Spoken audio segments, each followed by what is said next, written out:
예, 최영은 관세관입니다. 안녕하십니까? 네, 저도 아까 그 키다리 영사 아저씨와 같은 때 와서 지금 한 13개월 차를 지내고 있는데 보니까 이제 그 가장 어렵게 생각하는 부분들이 이제 세관 문제여서 이런 기회를 갖게 된 것 같습니다. 인도에 와서 처음 들은 말이 인도는 되는 것도 없고 안 되는 것도 없다. 근데 한 1년 정도 지나가 보니까 대신 시간과 돈이 들어간다. 결과적으로는 이 통관 문제가 비용과 돈이고 또 결과적으로 마지막에 가면은 이제 기업분들이 이제 돈에 대한 그런 비용에 대한 문제가 많아서 그런 사례를 위주로 설명을 드리도록 하겠습니다. 잠깐 그 앞서서 그 조금 오해가 있을 것 같아가지고 키다리 영사님이 설명해 주신 것 중에 아까 그 중고품 얘기를 했지 않습니까? 그 롤렉스 같은 걸 차고 왔는데 다 케이스 버리고 이렇게 그 시계를 차고 왔을 때 그럼 사실은 인도 세관에 어쩌면 한국 세관에서는 조금 그게 신용카드라든지 구매 이력이 났기 때문에 본인이 한 언제 샀다는 거를 설명해 주시면은 더 좋을 것 같고 만약 그게 없으면은 조금 그런 막 감가상각을 해서라도 조금 받는 경우가 있기 때문에 되도록이면은 나오실 때 그 세관에 그 출국 때 신고하는 게 있습니다. 신고하고 나가셔가 그 증서를 주거든요. 그래서 증서를 제출하시면 그냥 무사 통과가 되고 만약에 해외에 구비했다 그러면은 아까 말씀하신 대로 조금 더 영수증에다가 한 3, 4년 더 플러스 해가지고 이거 5년 전에 구입한 건데 그렇게 해서 하시면 되는데 이게 롤렉스 요즘에 그 중고 가격도 만만치 않아 가지고 일단은 국내 도매 가격을 기준으로 해서 산정하기 때문에 이게 약간 좀 그렇게 어려워서 사실은 그런 명품이나 고가품들은 이제 조금 더 전략적인 접근이 필요할 것 같습니다. 예. 이거 다음에 상담을 한번 해드리도록 하겠습니다. 예, 오늘 제가 발표드릴 순서는 인도의 수입 통관 제도에 대해 간단하게 설명을 드리고 그 다음에 최근 동향과 그리고 지금 가장 여러분들이 좀 어려워하시는 통관 내로와 해서 사례를 좀 설명을 드리도록 하겠습니다. 이게 사실은 그 이제 여러 가지 국가기관이 있는데 아까 말씀드린 비자를 발급해서는 그런 데도 있고 또 뭐 경찰이나 이런 사법기관이 있는데 또 이 기업하시는 분들 입장에서 사실은 이런 조세 징수기관이 가장 무섭거든요. 그건 우리나라 마찬가지고 이 아마 지금 국세관님도 계시지만 이 세금 앞에서 당당할 수 있는 부분들 특히 인도는 아직은 그런 그 국내 경제가 발전하지 않았고 물품세, 간접세에다가 부과를 했기 때문에 상당히 관세도 높고 그래서 아까 휴대폰에 대한 관세도 거의 80% 정도 된다 보시면은 마찬가지로 일반 물품에 대한 관세도 한 60%, 70% 되기 때문에 상당히 많은 비중을 차지하고 또 조금 이제 우리나라의 한 70년대, 80년대 수준의 행정을 가지고 있다 보니까 이게 좀 보관 비용이 비쌉니다. 보관 비용이 보통 한 3일 정도까지는 괜찮은데 3일이 넘어가고 그러면은 오히려 그런 세금보다 보관료가 더 많이 드는 경우가 있어가지고 이제 그런 여러 가지 그런 조금 후진적인 시스템 때문에 이 통관에 상당히 어려움이 많이 있고 또 그런 다 일일이 서류상 설명하고 또 다 그런 증빙 서류를 내야 되기 때문에 좀 상당히 어려운 부분이 있는데 이제 그런 부분들은 이제 지금 제가 관세관 온 지 지금 제가 두 번째 관세관이고 횟수로는 지금 3년 넘고 4년 차 근무하는데 앞으로 그런 인도 세관과의 네트워킹이라든지 그런 협력관계 유지해서 이런 환경들이 좀 개선해 나갈 수 있도록 노력하는 것이 제 관세관의 역할이라 생각하고 앞으로 열심히 하겠습니다. 먼저 아직 안 끝나가지고 예, 그 조직은 조금 우리나라랑 다른 게 우리나라는 저 기재부 밑에 국세청, 관세청이 나눠져 있어서 상당히 좀 독립적 기관인데 여기는 아마 영국에서 그런 그 위원회식으로 해서 그 사실은 뭐 위원장이 청장인데 그 멤버라고 그래서 한 6, 7개의 그런 멤버들로 구성되어 있기 때문에 오히려 가장 그 실세가 있는 사람은 오히려 그런 그 지역의 본부 세관장, 델리를 본다 그러면은 델리가 그 공항세관하고 이렇게 항공화물을 하는 그런 세관장들이 오히려 가장 실권을 가지고 있다고 보시면 됩니다. 한국에서는 주로 관세청장님이 계셔가지고 청장님이 책임지는데 여기는 지역 넓고 하다 보니까 각 지역 세관장들이 조금 많은 권한을 가지고 있고 만약에 이런 뭐 델리세관하고 친내세관하고 뭔가 문제가 있다 그러면 그때 본청에서 위원회에서 조정해주는 그런 역할을 하기 때문에 본부세관장의 파워가 상당히 세고 또 그 밑에 층청시야들이 상당히 좀 센 그런 권력형 행정조직을 가지고 있습니다.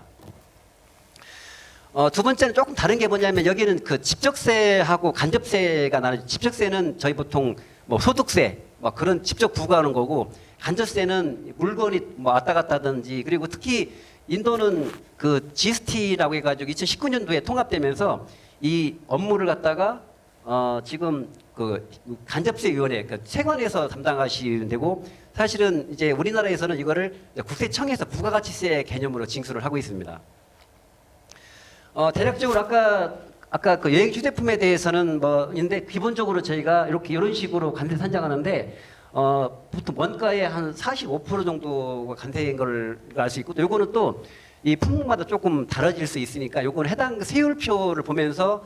본인 그 해당 물품이 어떻게 되는지는 조금 더 계산해 보시면 될 것 같습니다.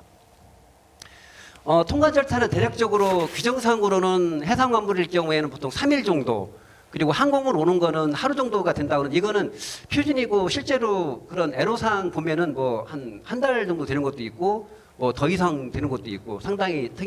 다양한데 기본적으로 규정상으로는 한 3일, 1일 정도에 통관된다고 보시면 됩니다. 이게 특히 이제 수입 통관 시 주의사항은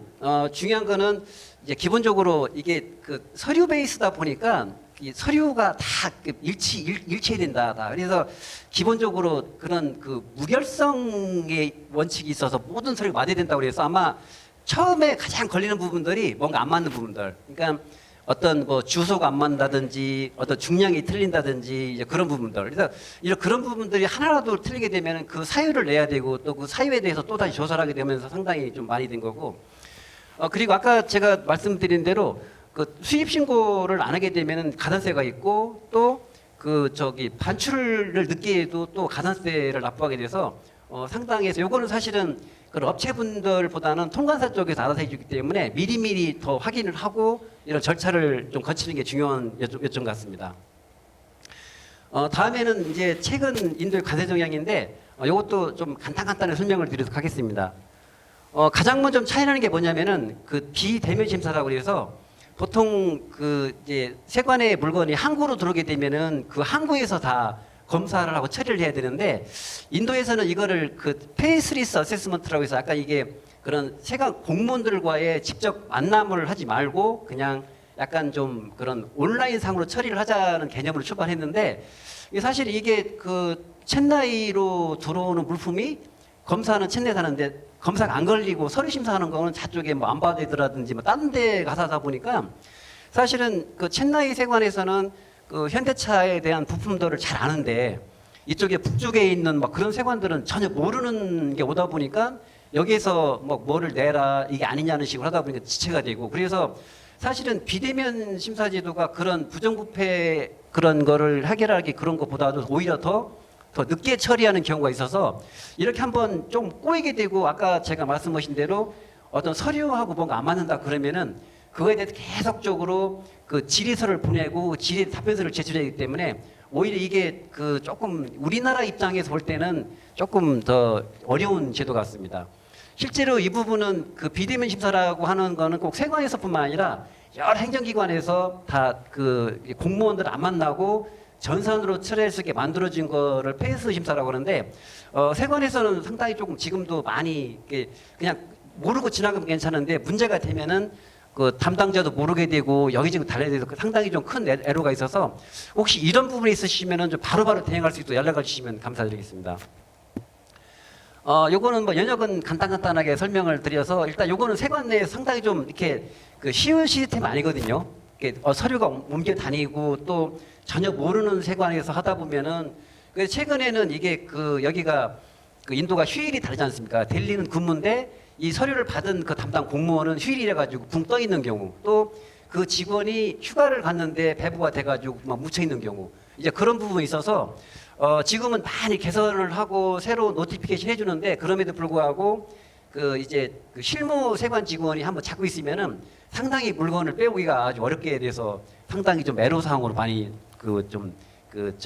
알려오고 있습니다. 그래서 요거는 사실은 그 이제 그 건별 관리라든지 그런 일단은 여기서도 서류상으로 보는 거기 때문에 이 첨부된 서류가 잘 맞고 어떤 기간이라든지 그런 그 좀 자료 확인이 철저하게 해서 사실 이거는 지금도 계속적으로 그 이제 통관을 대행하시는 분들이 신경 써야 되는데 이게 갑자기 또 잘 가다가도 갑자기 이상한 데 가가지고 엮이는 경우도 많아서 이게 어떻게 보면 진짜 복불복 그런 게임 같기도 하고 또 이 세관 직원들도 차이가 워낙 많기 때문에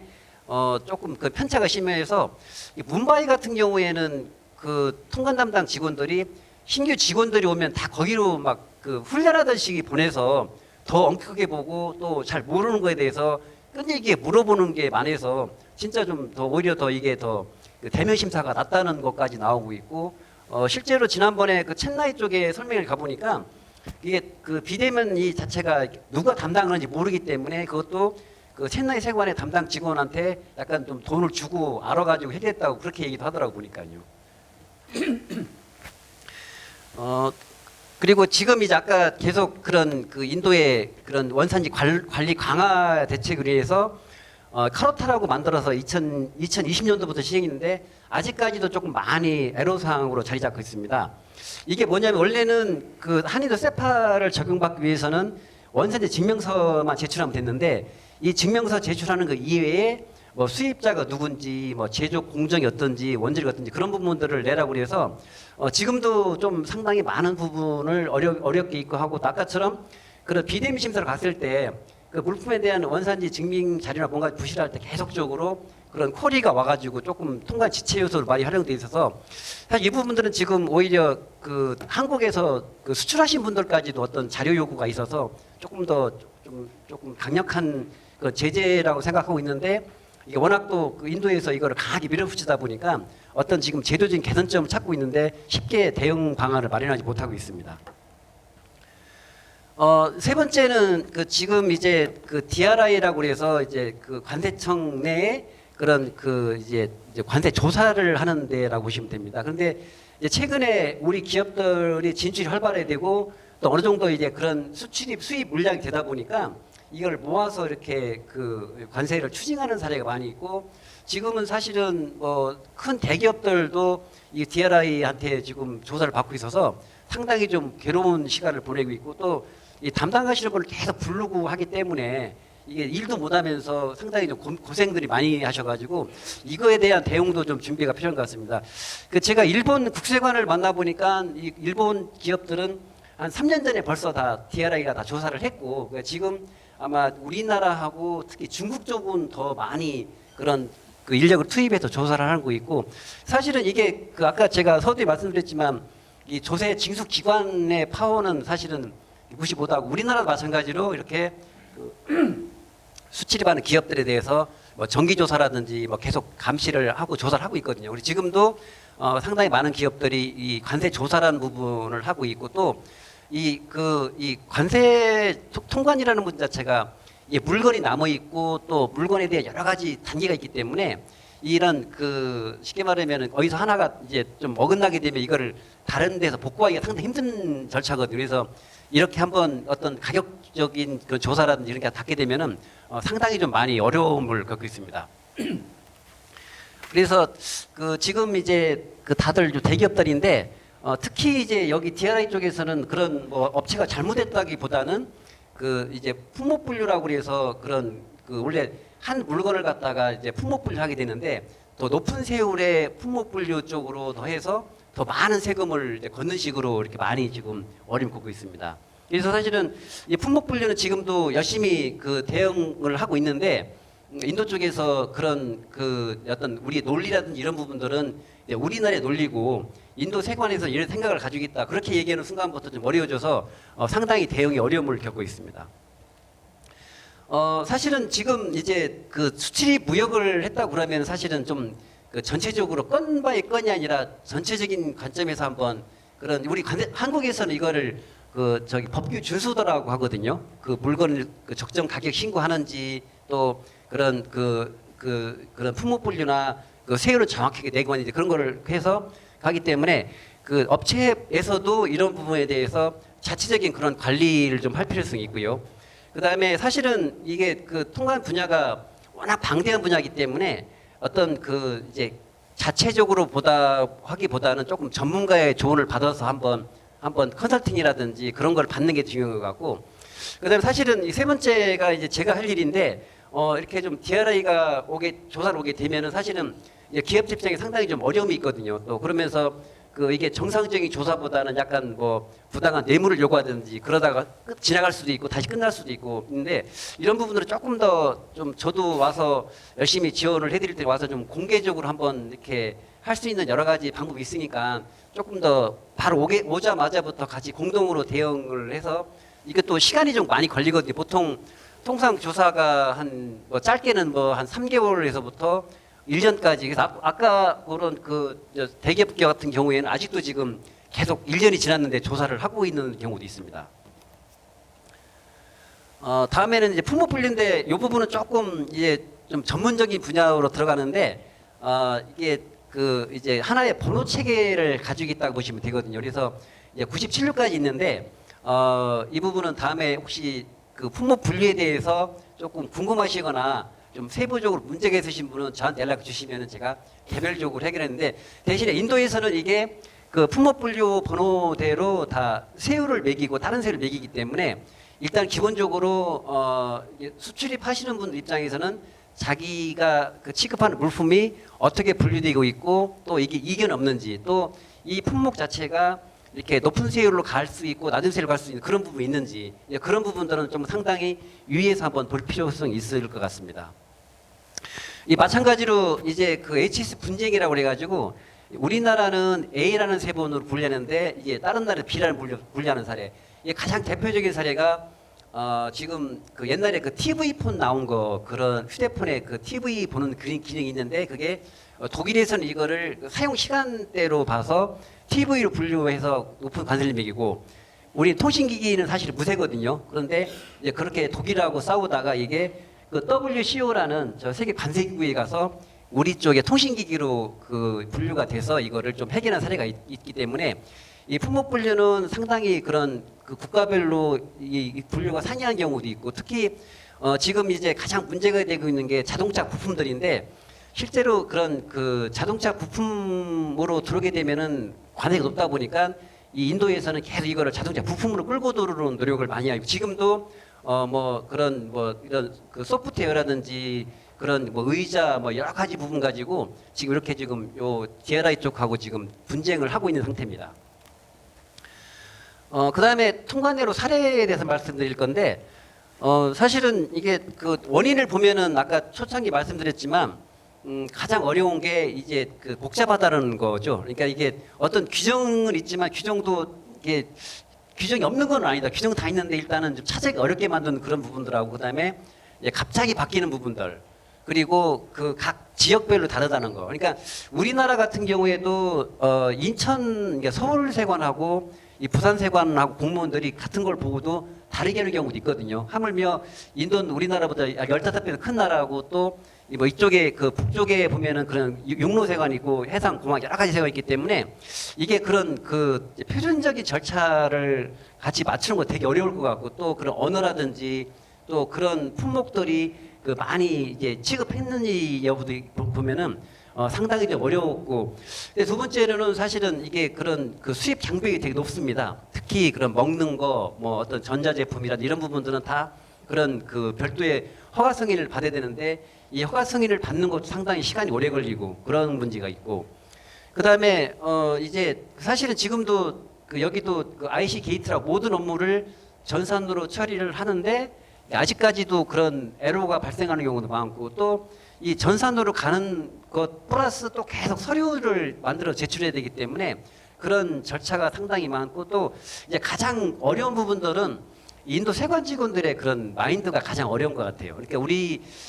우리나라 같은 경우에는 지금 어떤 기업 지원이라는 게 조금 깔려 있는데, 여기서는 이제 기업 지원이라고 보기보다는 다들 뭐 이렇게 뜯어 먹는 구조, 특히 한국 기업들에 대해서 더 많은 그런 욕심이 생기고 막, 그래서 그런 인식을 바꾸는 것도 이제 제 하나의 목표인데, 아무튼 조금 많이 그런 인식 자체가 어려우신 것 같습니다. 그 다음에 이제 애로 대응 방안은 이제 조금 가장 중요한 거는 이제 문제점을 알고 가야 되는데, 사실은 저도 몇 번 통화를 해보면은 이 문제점을 받고 하는 부분들이 되게 어렵더라고요. 보면은 이제 그 실제적으로 통관을 현지인을 하기 때문에 현지인한테 이거 왜 그런지 알아봐줘. 그러면 이게 연락이 안 오는 거예요. 다 이렇게 다. 그러면 그 문제를 알고 그 문제를 치유해야만 해결되는 건데 이 문제가 모르는 입장에서 여기저기 알아봤자 어려운데 그래서 일단은 저도 발생하자마자부터 뭐 세관 담당자가 누구냐 어느 세관이냐 그걸 확인하고 그다음에 이게 어떤 규정 때문에 그런 거냐를 찾아서 줘야 되는데 물론 이제 가끔 가다가 뭐 인도 세관 직원이 허무맹랑한 소리를 하는 경우도 있거든요. 규정이 아닌데도 그런 경우에도 연락을 해가지고 좀 더 하면 빨리빨리 되는데 일단은 이 문제점을 찾고 또 이게 또 더 중요한 거는 웬만하면 저한테 바로 연락을 주시던가 아까 저 그 코트라에 있는 그 지원센터도 있으니까 그런 쪽에 오게 되면 저희가 지금 연결돼 있기 때문에 서로가 공유해가면서 그런 그 세관의 컨택 포인트를 통해서 연락해서 또 문제도 하고 또 제가 레터를 보낸다든지 아니면 찾아간다든지 그렇게 해서 해결을 하고 있습니다. 그다음에 그다음 중요한 게 이 그 통관 문제가 하나 발생하면 이거를 다시 한번 잘 보면서 다시 이거를 치유해서 그 다음부터는 이렇게 안 되면 좋은데 이게 그냥 그 돈 몇 푼 지어주고 이렇게 그냥 지나가다 보니까 또 인도 세관 직원이 바뀌고 나면 또 그걸 다시 문제 삼고 그러다 문제를 키우고 그래서 오히려 이게 일본 기업 같은 경우에는 이런 게 문제가 생기면 차근차근 해서 다 그거를 뭐 시스템을 바꾼다든지 해서 치유를 하고 넘어가는데 이게 우리나라 기업들을 제가 뭐 나쁘다고는 아니지만 이게 바쁘다 보니까 이거를 그냥 치유 안 하고 넘어가다가 이게 쌓이고 보통 관세가 한 5년까지 추징이 가능하거든요. 아까 기본적으로 페널티가 20% 된다 그러면은 관세도 비싸고 거기에다 페널티도 비싸다 그러면 상당히 오히려 관세보다 그런 페널티가 크기 때문에 또 페널티도 문제지만 이게 세관에서 조금 블랙리스트가 되면은 검사도 더 많이 하게 되고 더 검사 촘촘하게 되고 그래서 여러 가지 그래서 이런 그 발생되는 문제에 대해서는 바로 본사나 연락해서 이거를 빨리 좀 더 해결을 하자 그렇게 해서 치유를 해놓은 다음에 통관을 하는 게 조금 더 멀고 돌아가는 길이지만 이게 나중에 그런 통관 애를 없애는 하나의 방법 같습니다. 그리고 이게 그 사실은 저도 지금 세관에서도 오래 있었지만 또 인도는 기본적인 구조 같은데 세부적으로는 상당히 다른 제도를 쓰고 있고 저도 요즘에 공부를 많이 하고 있는데 상당히 좀 그런 좀 복잡한 체계를 가지고 있어가지고 한 번에 이야기 힘들어요. 그래서 혹시 이런 그 관세적인 그런 부분은 만약에 새로운 물건이 들어온다 그러면은 그런 관세 문제를 한번 통관 문제를 어떻게 하는 게 좋은지 한번 미리 한번 좀 사전에 스크린하는 것도 괜찮고 뭐 그런 부분들이 좀 필요할 것 같습니다. 그래서 그렇게 사후 확인 피드백 아까 말씀하신 대로 일이 잘 해결됐는지 또 해결된 거에 대해서 다음부터는 어떤 부분이 필요하다 이런 부분을 가지고 재발 방지해서 이런 문제가 발생되지 않도록 노력하시는 게 상당히 좀 통관애를 해소하는 데 좋은 방법인 것 같습니다. 지금 이제 주 해결 사례를 보면은 이제 가장 큰 문제가 지금 이 원산지 증명서를 가지고 와서 이제 한 0%라든지 약간 좀 낮은 세율로 적용받아야 되는데 이게 세관 직원들이 이제 많이 토론을 다는 것 중에 하나가 저희가 지금 우리나라가 도로명하고 지금 그 지번 주소하고 같은 주소를 쓰는데 그러니까 인보이스나 그런 계약서류는 무슨 동으로 돼 있고 또 원산지 증명서는 무슨 로로 돼 있으면 이거는 같은 거로 안 보다 보니까 계속 이거를 요구하거든요. 다. 그러면 결과적으로는 증명서를 다시 발급받아야 되는데 다시 보내고 오문 받고는 시간이 오래 걸리기 때문에 그런 문제. 그래서 지금 증명서에 대해서 가장 많은 부분들이 생기고 그래서 지금 이거는 저희가 인도 관세청하고 서로가 그 증명서를 발급한 정보를 전산으로 기원해 가지고 그냥 증명서를 안 내고 뭐 발급번호랑 입력하면 전산을 확인하는 절차가 아마 지금 계획대로 하면은 내년도 상반기에 아마 완료가 되고 하반기 개통하면은 이런 부분들은 상당히 많이 줄어들 것 같습니다. 그리고 비대면 심사 관련 통관 지원이 있어서 이제 세금마다 다른 부분들은 제가 일일이 연락해가지고 가서 이제 접촉해서 해결하는 부분들 또 그게 아까 말씀드린 대로 어떤 규정 때문에 이제 그게 좀 해결이 안 되는 건지를 알아주시면 상당히 빠를 겠고 그다음에 이제 또 그다음 많은 게 아까 그런 카로타 이래가지고 원산지 증명 자료를 많이 요구하는 부분들 이제 이런 부분도 많고 그다음에 이제 마지막으로 이제 품목 분리 불일치 문제들 다. 그래서 사실 이게 좀 다양하게 발생하고 있는데 이제 중요한 부분들은 인도 세관도 물론 조금 이런 후진적인 그런 행정이 있지만 또 그 수출입업 하시는 분들이 조금 사소한 문제는 그냥 해결하고 그냥 넘어가려고 하는 부분도 많이 있는데 사실 인도는 너무 좀 그게 좀 보는 게 타이트하게 많이 보고 있고 그게 어떤 게 좋은지 모르는데 아까 안창희 영사님 말씀하신 대로 인도법을 따르라는 게 가장 정확함을 갖고 또 이제 그런 부분에 대해서 조금 더 관심과 투자를 가지고 하시는 게 낫고 사실은 뭐 저도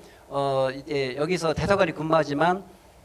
이게 제가 어떤 인도 세관이 아니기 때문에 인도 세관이 한 거를 빨리빨리 해결했으면 좋은데 그게 상당히 좀 오래 걸리고 저도 열심히 연락을 하고 있는데 뭐 연락이 안 된다든지 그런 부분이 많이 있어 상당히 좀 애로사항인데 이런 부분을 제가 좀 두고두고 조금 장기적으로 더 개선해야 되고 단기적으로는 지금 이제 많은 분들이 그런 애로사항을 가지고 오셔가지고 같이 해결도 하고 물론 100% 해결 안 되는 거지만 그래도 최선을 다하는 중에서 이렇게 중소기업 하시는 분들이 통관에 대해서는 조금 더 좀 더 그런 거부감이나 비용을 줄이고 또 그런 좀 더 빠른 통상 환경을 제공하도록 좀 노력하겠습니다. 이상으로 요거는 다음에 제가 또 저 개별 설명 시간 조금 더 설명을 드리면은 그 아까 도로명을 설명드렸고 이게 오타 같은 게 있어요. 오타 같은 게 오타도 보면 여기가 밑줄 긋고 막 보고 동그라미 치고 보여서 오타 발견 무조건 다 스톱 해가지고 다 지명서 내. 그래서 사실은 사서도 우리는 그냥 인정해 줄 수도 있는데 인도는 전혀 안 해주고 있고 그다음에 이게 그 이제 재발급 정정 발급이 있어요. 그러니까 하나 이게 원래 증명서 원본을 발행하면 이 증명서 원본을 써야 되는데 중간에 뭔가 이상해져 가지고 다시 바꾸는 경우에 그러면 이게 그 처음에 1차분하고 2차분 안 맞다 보니까 이거 왜 그래 설명해 줘. 그러면 다 늦게 되는 경우에 그다음에